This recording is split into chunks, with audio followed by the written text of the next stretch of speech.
morning.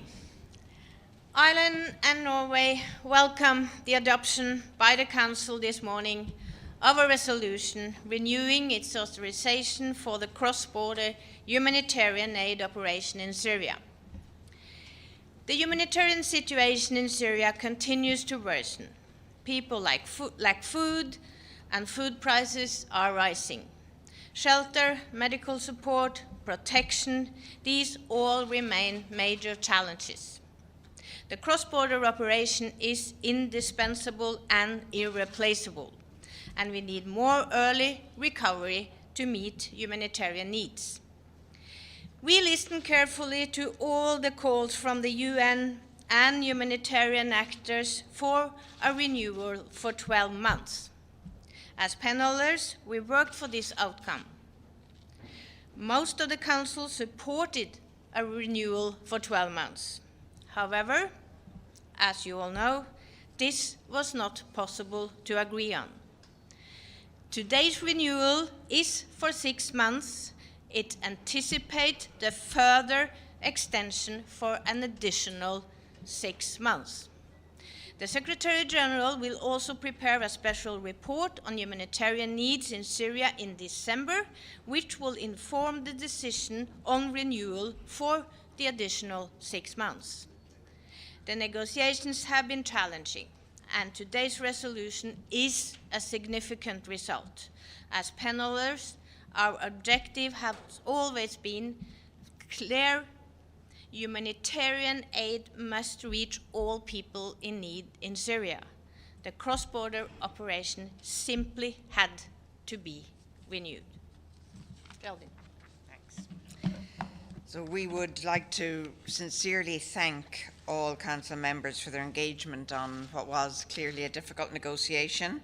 What this resolution achieves is that the cross-border operation remains open. It will allow life-saving humanitarian assistance to continue to reach those in need in northwest Syria. The fear that a vital supply line would be cut was a cause really of grave anxiety for those in humanitarian need in northwest Syria, and we can now reassure them as of this morning, and that's what really matters. The cross-border operation remains that lifeline, and today the cross-border operation stays in place. Aid continues to flow. Too often this Council has been beset by division and inaction on Syria. We want to be clear, this does not have to be the case. This Council has a responsibility to put the needs of Syrians first and to ensure that humanitarian relief can reach those who actually rely on it. For more than a decade, the conflict in Syria has caused untold humanitarian suffering.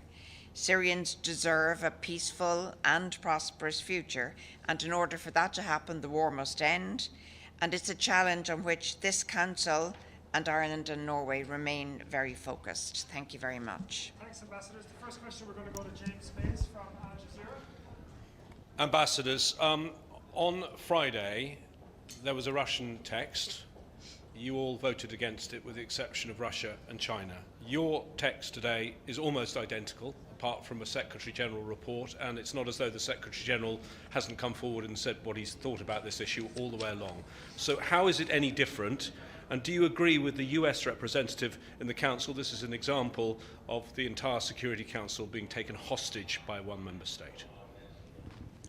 Look, first of all, this was not a decision taken on the basis of a Russian draft today. This was a co-pen holder, Ireland and Norway draft. It's just a few words different. I think on the face of it, you may look at that and say that, James, but you know that the devil is in the detail. And I think if you look at the text, there are significant differences. The text we just adopted is much more clear about the Council's intention in relation to the cross-border.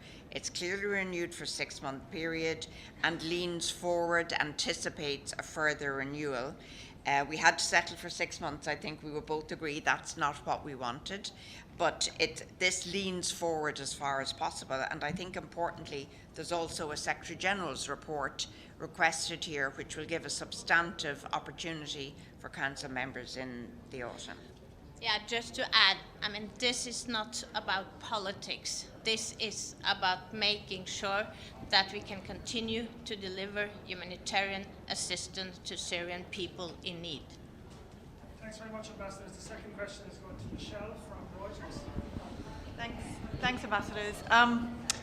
Not to diminish all your hard work, but could you explain to us how the tensions over Ukraine may have played into these negotiations and the lack of communication really between the US and Russia? Well, look, no secrets here.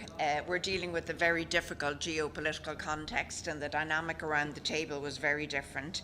That goes without saying, really, when you think about what we're doing at the Council every day. But in that context, I think you have to see this as a very significant result. We stood here together 12 months ago when people asked us, would this ever be renewed? We stood here 3 weeks ago when you asked us, would this ever be renewed? I think it's a very significant day today that all members of the Council, in their different ways, came together to keep that mechanism open, and as Mona has said, to ensure it gets to those who need it.